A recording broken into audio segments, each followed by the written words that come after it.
Почитуван председателе, ценети жители на сите населени места во општина Неготино, драги пријатели, функцијата председател е огледало на напредокот, идентитетот и суверенитетот на една држава. Историјата ни покажала дека големите председатели се запомнети по нивните лидерски способности, по љубовта кон татковината и кон својот народ, по достоинството кое го поседувале и по делата кои ги оставиле позади себе. Председателот на државата е одлик на нашата нација, на нашата култура, на нашата историја. Председател како што тоа бил Никола Карев, како што беше Борис Трајковски и како што е денес Ѓорѓе Иванов. Денес сум тука и стојам пред вас да зборам за мојот драг пријател Ѓорѓе Иванов, човекот кој навистина го почитувам пред се поради неговите човечки квалитети, но и поради неговите дела кои ги има направено за Македонија. Дозволете во следните неколку минути да кажам некои своји видувања за мојата соработка со председателот Иванов и некои размислувања од позиција на вице-премиер за економски прашања, за улогата што председателот Иванов ја имаше во неколку од најзначајните проекти кои што ги реализиравме како влада во минатиот период, но и за неговото значење за креирање на севкупниот амбиент во земјата. Би сакал прво да ве потсетам на дел од остварените резултати кои што тимот на ВМРО ДПМН и Коалицијата за подобра Македонија, предводен од двоецот Груевски Иванов, ги постигна во изминатиот период. Драги пријатели, од 2006 до 2013 година, во период кога во светот владееше економска криза, во период и денес кога во Европа се уште владее економска криза, ние успеавме да отвориме 120.000 нови работни места. Успеавме да создадеме услови со кои севкупната економска активност, бруто домашниот производ на државата, порасна за 60%. Остваривме пораст на нето платите во земјата за 60%. Остваривме пораст на извозот за 67%. Се зголеми и бруто инвестициите за 90%, се зголеми бројот на странски туристи за 98%. Успеавме да донесеме странски инвестиции во вредност од речиси 2 милиарди евра. Успеавме да реализираме низа на стратешки инфраструктурни проекти. Ги изградивме и обновивме нашите два најважни аеродроми во Скопје и Охрид, при што аеродромот во Скопје во последните 2 години е прогласуван за најдобар аеродром до 2 милиони патника во Европа. Успеавме да договорим да почнеме со реализација 3 нови автопати, во должина од 155 километри, кои се градат низ најтешките предели, нешто што досега никогаш во историјата на нашата земја се нема случено. Сами сте сведоци на проектот Демиркапија Смоквица, дека секој ден и покрај предизвиците со кои се соочуваме во реализација на тој проект е нешто што реално на терен се случува. Не само што градиме нови автопати, ги реконструираме и ги рехабилитираме старите автопатишта. Ги рехабилитираме и железничките правци, особено по коридорот 10, отпочнавме и со градба на нови железнички правци по коридорот 8. Реконструиравме и изградивме огромен број на локални и регионални патишта.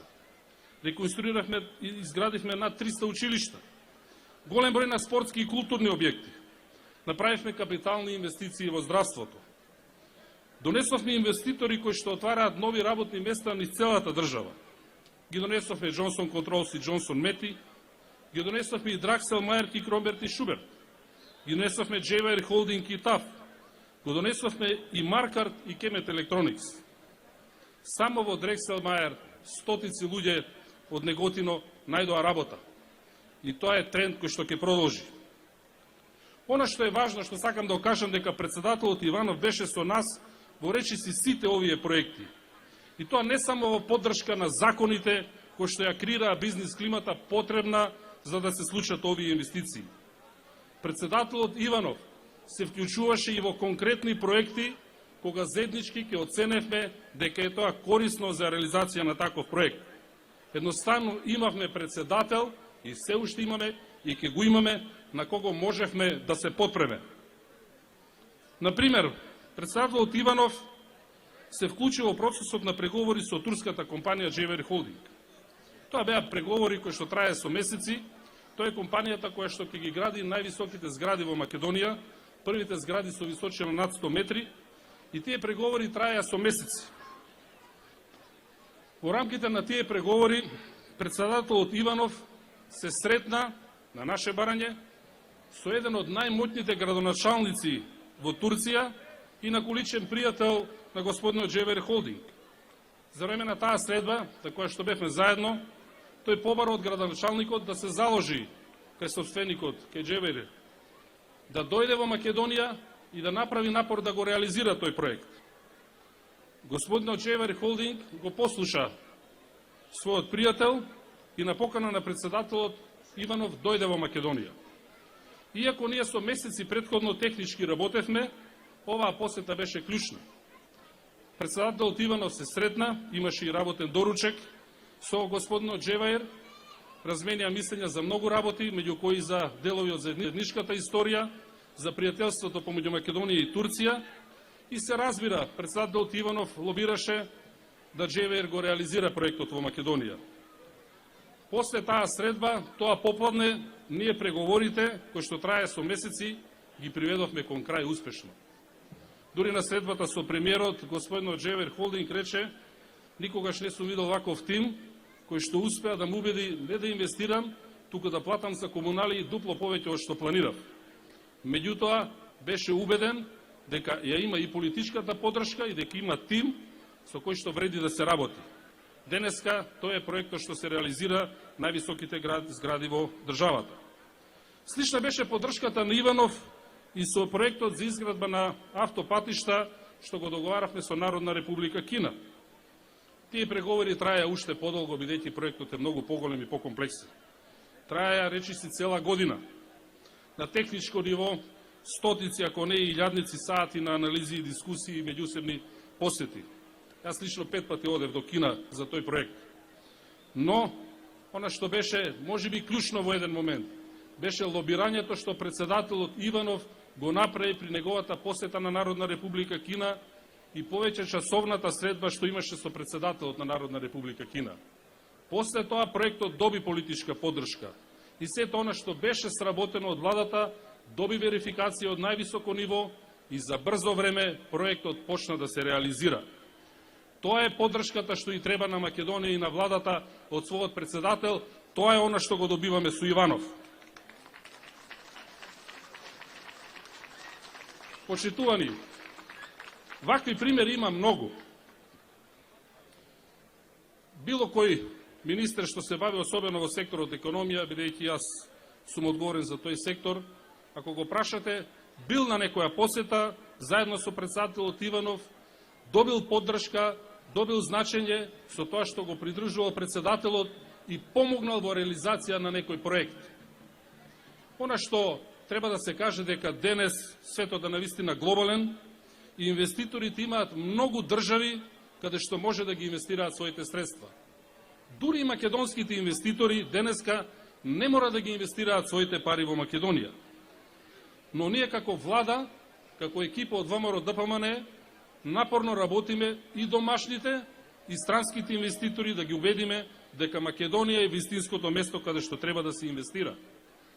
Но капиталот е плашлив во природа. На најмали знаци на нестабилност, на најмали знаци на несигурност, на најмали знаци на политичко несогласување помеѓу лидерите во една држава, тој оди на друго место. Особено ако треба да се одлучи за Македонија, за земја која не е позната како инвестицијска дестинација.